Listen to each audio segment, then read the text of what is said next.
प्यारे बच्चों, आप सभी का स्वागत है हमारे YouTube चैनल कंपास एजुकेशन में। तो आज हम जो करने वाले हैं वो वर्कशीट नंबर 6 है और क्लास 10th की वर्कशीट है वो। ठीक, तो जो आज की वर्कशीट है वो बेसिकली एक सर्कल है ना, उस पर आधारित है।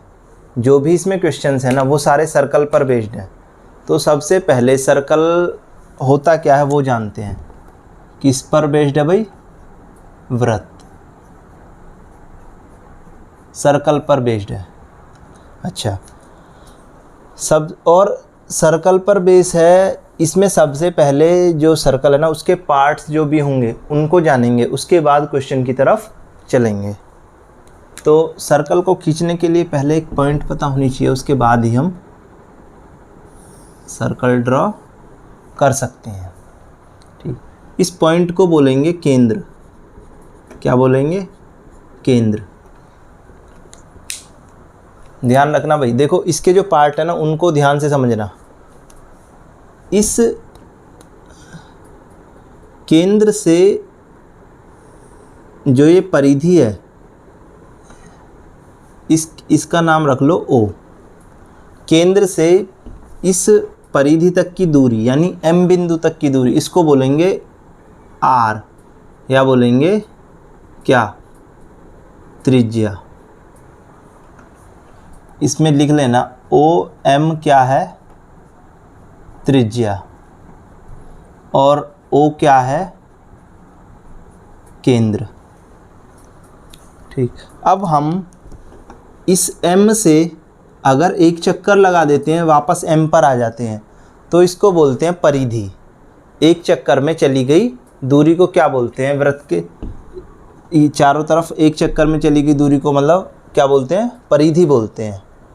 ठीक, तो अभी परिधि से मतलब नहीं है, अभी फ़िलहाल मैं बता दिया है आपको परिधि क्या है, बट यहाँ पर हमें चाप से मतलब है। इस परिधि को ही क्या बोलेंगे? जो परिधि पर जो है ना, इसको हम चाप बोलते हैं। क्या बोलते हैं? चाप। इस जीवा से इस त्रिज्या से, और एक त्रिज्या ये भी त्रिज्या है R, सेम R लिख लो, दोनों एक जैसे। तो ये भी क्या है? R। इसका नाम दे दो N। अब ये जो MN है ये हुआ छोटा चाप या लघु चाप, और ये हुआ हमारा क्या? MN। MN हुआ हमारा लघु चाप, और ये जो बचा हुआ जो हल्की लाइन से है ये हुआ हमारा दीर्घ चाप। इसको कहीं पर भी पॉइंट दे दो एक O', तो हमारा ये MO'N क्या हुआ? हमारा दीर्घ चाप। ठीक भाई, तो यहाँ पर ये जो वृत्त के केंद्र से जो त्रिज्याओं ने वो बनाया खंड, इसको क्या बोलेंगे? देखो, त्रिज्याओं के द्वारा बने ये जो पार्ट है इसको क्या बोलेंगे? इसको बोलेंगे त्रिज्या खंड। क्या? त्रिज्या खंड। ये क्योंकि ये त्रिज्या द्वारा बना है।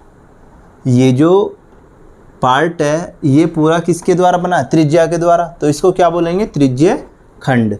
तो हम यहाँ लिख सकते हैं MON = त्रिज्या खंड। जब ये लघु चाप पर बना है तो लघु त्रिज्या खंड, अगर दीर्घ पर बनता तो दीर्घ त्रिज्या खंड। तो इसको लिख लेना लघु त्रिज्या खंड। ठीक, तो इसके बाद आप इसे यहाँ तक नोट डाउन करिए। इसके बाद चलते हैं हम जीवा की तरफ।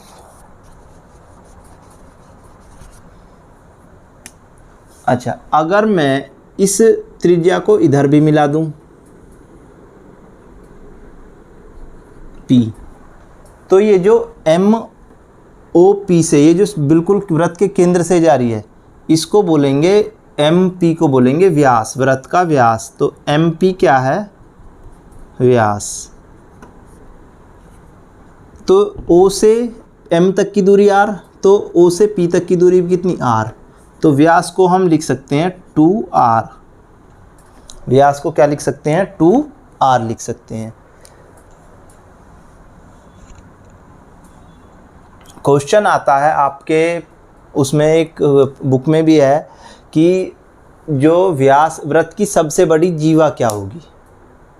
वृत्त की सबसे बड़ी जीवा क्या होगी? जीवा जो है ना, सबसे पहले तो देखो जीवा पता होनी चाहिए क्या होती है। जीवा वृत्त की परिधि पर किन्हीं दो बिंदुओं को पर मिलती है। वृत्त की परिधि पर ही एक बिंदु यहाँ है और एक बिंदु यहाँ है, एक बिंदु यहाँ है, एक बिंदु यहाँ पर। वृत्त जीवा के जो दोनों पॉइंट है ना, स्टार्टिंग पॉइंट भी और जहाँ पर वो ख़त्म होती है, दोनों कहाँ पर मिलेंगे? वृत्त की परिधि पर ही मिलेंगे, कहीं पर भी मिलो। जैसे मैंने एक जीवा यहाँ से स्टार्ट करी, चलो M से स्टार्ट कर लेता हूँ, और ये कहाँ तक पहुँच गई? R तक। N से स्टार्ट करी और ये कहाँ पर पहुँच गई? R पर। तो ये यहाँ से स्टार्टिंग पॉइंट था और इसका एंड पॉइंट कहाँ था? R। तो ये भी परिधि पर ही स्टार्ट हुआ और परिधि पर ही ख़त्म हुआ है। तो ये हमारी NR क्या हो गई? जीवा। NR क्या हो गई? जीवा, कॉर्ड। अब जो मैं इसको मिटा रहा हूँ भाई,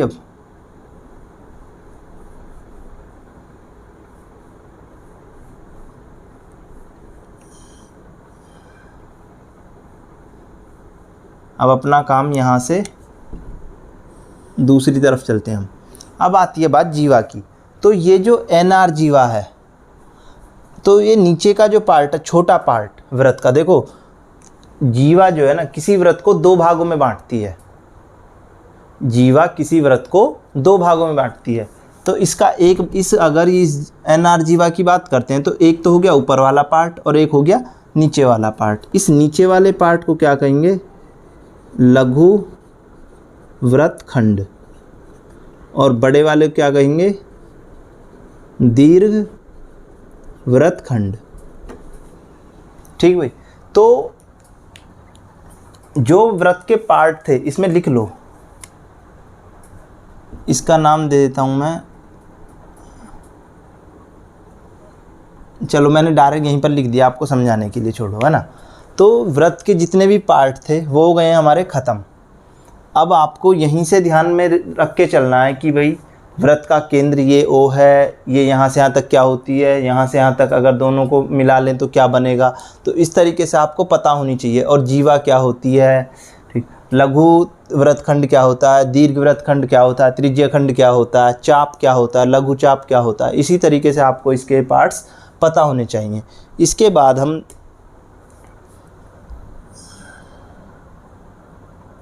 जो इसमें दे रखे हैं ना, उसकी बात करते हैं हम।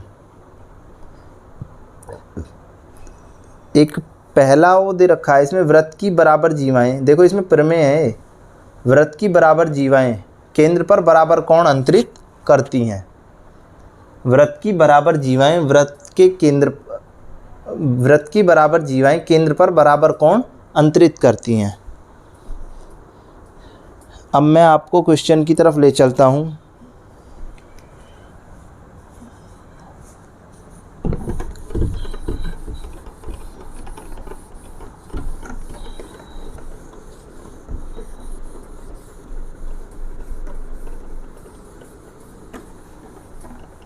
देखो भाई ऐसा है, इसमें जो है ना, पहला क्वेश्चन दे रखा है वृत्त की सबसे बड़ी जीवा। क्वेश्चन नंबर 1, वृत्त की सबसे बड़ी जीवा होती है। तो वृत्त की जो सबसे बड़ी जीवा है ना, वो वृत्त के केंद्र से होके जाएगी।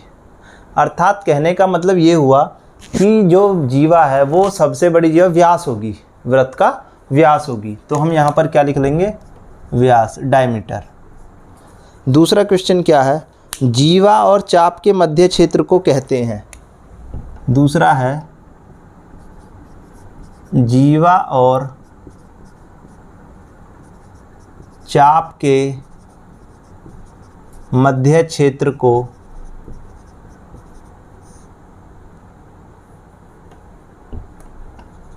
कहते हैं। देखो एग्जाम्पल बता रहा हूँ मैं आपको इसका एक डायग्राम के थ्रू। ये केंद्र है वृत्त का, ये जीवा है ए बी, और ये क्या है इसका चाप, क्या है चाप। तो इस क्षेत्र को क्या बोलेंगे, मैंने लिखवाया था लघु वृत्तखंड, क्या, या लघु वृत्तखंड या दीर्घ वृत्तखंड। तो कहने का मतलब ये हुआ इसको बोलेंगे वृत्तखंड, क्या वृत्तखंड, क्योंकि यहाँ पर कुछ स्पेसिफाई नहीं कर रखा, जरूरी है ऊपर वाला भी हो सकता है, तो हम इसको दीर्घ और लघु ना कह के क्या बोल दें, वृत्तखंड बोल दें। तीसरा क्वेश्चन क्या है, त्रिज्याखंड चाप के दोनों सिरों को केंद्र से मिलाने वाली त्रिज्या और चाप के मध्य का क्षेत्र है। देखो थर्ड पार्ट क्या है, त्रिज्याखंड चाप के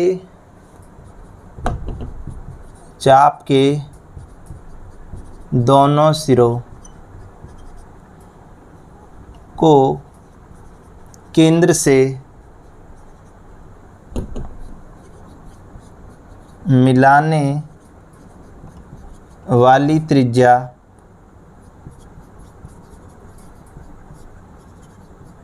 और के मध्य का क्षेत्र है। समझ लो, इसने बोला है त्रिज्याखंड चाप के दोनों सिरों। भाई त्रिज्याखंड का मतलब ये हुआ कि त्रिज्या की बात हो रही है, यहाँ से यहाँ और यहाँ से यहाँ, चाप के दोनों सिरों, एक चाप का सिरा ये है और एक चाप का सिरा ये है। चाप के दोनों सिरों को केंद्र से मिलाने वाली त्रिज्या और चाप के मध्य का क्षेत्र। देखो ये जो है ना, ये त्रिज्याखंड, ये किस किस के बीच का क्षेत्र है, इस चाप के और दोनों त्रिज्याओं के। तो यहाँ आ जाएगा चाप, त्रिज्याओं और चाप के मध्य का क्षेत्र है क्या, त्रिज्याखंड। नेक्स्ट क्वेश्चन की तरफ चलते हैं। दी गई आकृति में BOC वृत्त का व्यास है AB बराबर AC, तो एंगल ABC बताओ क्या होगा। देखो इसका जो क्वेश्चन वो है ना डायग्राम, मैं बना देता हूँ, यहाँ तक आप इसको नोट डाउन कीजिए।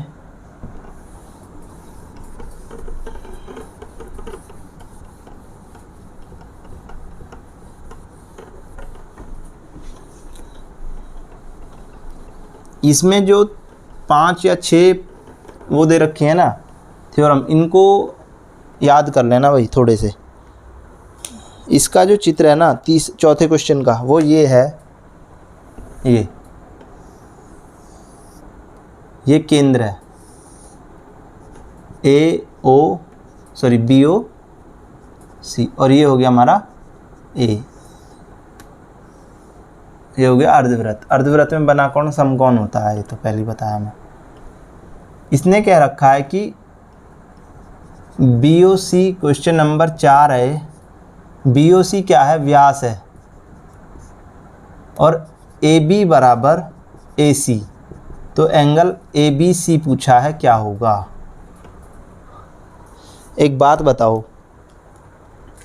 इसने एक स्टेटमेंट दे दी है, AB और ये बराबर हैं दोनों, तो ये एंगल और ये एंगल भी क्या होंगे, बराबर, यानी ये एंगल इसके इक्वल। तो हमसे पूछा है एंगल ABC क्या होगा, ABC क्या होगा। ये अर्धवृत्त में बना कौन है, कब कोई त्रिभुज अगर अर्धवृत्त में बनता है या व्यास पर बनता है, कोई त्रिभुज वृत्त के अंदर, व्यास पर बनता है कोई त्रिभुज वृत्त के अंदर, और उसका एक पॉइंट वृत्त की परिधि पर होना चाहिए, पर एक पॉइंट मान दो, देखो है तो सारे ही परिधि पर, तो ये जो तीसरा पॉइंट है ये भी परिधि पर ही होना चाहिए। तो ये जो 90 डिग्री होगा, कितना होगा, 90 डिग्री। तो एक थ्योरम लिख लो कि अर्धवृत्त में बना कोण, अर्धवृत्त में बना कोण समकोण होता है। क्या होता है भाई? समकोण होता है। तो हमें ऑटोमेटिक यहाँ से ये 90 मिल गया और ये एंगल बराबर है। तो त्रिभुज ABC में angle B, angle A plus angle B plus angle C is equal to 180। तो ये 90 हो गया। यहाँ से मैं एंगल B बराबर एंगल C रख सकता हूँ। तो लिख लो भाई, ये एंगल B बराबर एंगल C। तो प्लस के angle B plus angle B बराबर 180। तो 90 प्लस के 2 एंगल B बराबर 180। तो 2 angle B is equal to 180 minus के 90, तो ये बचा 90। तो 2 एंगल B, तो angle B is equal to 90/2 कितना मिल गया? 45। तो एंगल B की जो वैल्यू है, और हमसे पूछा क्या? ABC। तो angle ABC is equal to 45 degree. जितना एंगल ABC है उतना ही एंगल ACB होगा। ठीक भाई, चलो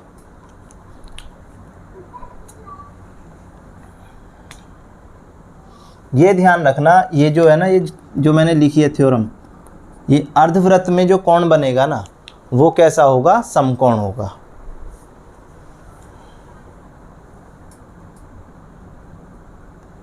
पांचवा देख लो, यदि सर्वांगसम वृत्त की जीवा AB और CD केंद्र पर बराबर कोण अंतरित करती हैं, तो पहला, इसमें पहला टिक लगाने, AB बराबर CD क्या होगा भाई? AB बराबर CD होगा। पांचवे का A पार्ट आएगा। पांचवे में भी क्या आएगा?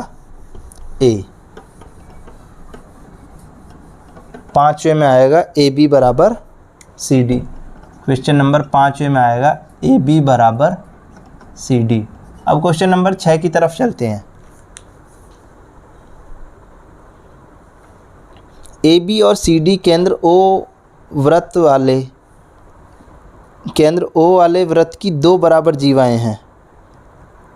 तो AOB बराबर 80 हो तो एंगल COD बताओ क्या होगा? मिटाना पड़ेगा भाई।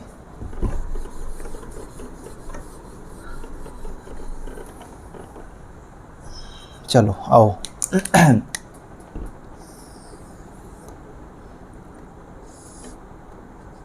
AB देख लेता हूँ मैं, और CD।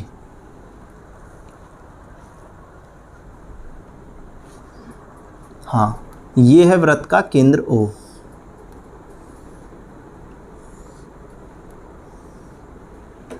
अब इसमें पूछा क्या है भाई? पहले मैं बता देता हूँ। AB और CD केंद्र O वाले वृत्त की 2 बराबर जीवाएं हैं। AB और CD लिख लो। AB और CD क्या है? जीवा है। एंगल AOC, एंगल AOC दे रखा है कि, सॉरी AOB 80 डिग्री दे रखा है। तो एंगल COD पूछा, एंगल COD क्या होगा? देखो भाई, हमें यहाँ से AOB दे रखा है, AOB, यानी ये एंगल AOB ये कितना दे रखा है? 80। तो जब बराबर जीवाएं हैं तो कैसा समद्विबाहु त्रिभुज हो गया? तो इसके ये जो कोण भी हैं ये भी क्या होंगे? बराबर होंगे, यानी ये कोण इसके बराबर, तो ये आपस में कोण बराबर हो जाएंगे। तो हम यहाँ से, एक मिनट भाई, त्रिभुज AOB में एंगल A बराबर एंगल B, तो त्रिभुज के तीनों कोणों का योग 180 होता है। तो angle A plus angle B plus angle O is equal to 180। यहाँ से क्या पूछिए,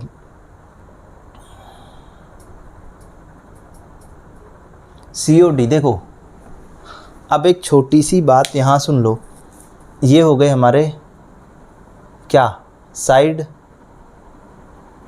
ये सेम त्रिभुज, अगर भाई इसकी ये साइड बराबर, ये भी त्रिज्या है, ये भी त्रिज्या है, ये भी त्रिज्या है, ये भी त्रिज्या है, और ये भी बराबर है। देखो ये आपस में बराबर हैं, तो ये भी कितना हो जाएगा, 80 हो जाएगा, और ये कोण बराबर हो जाएंगे।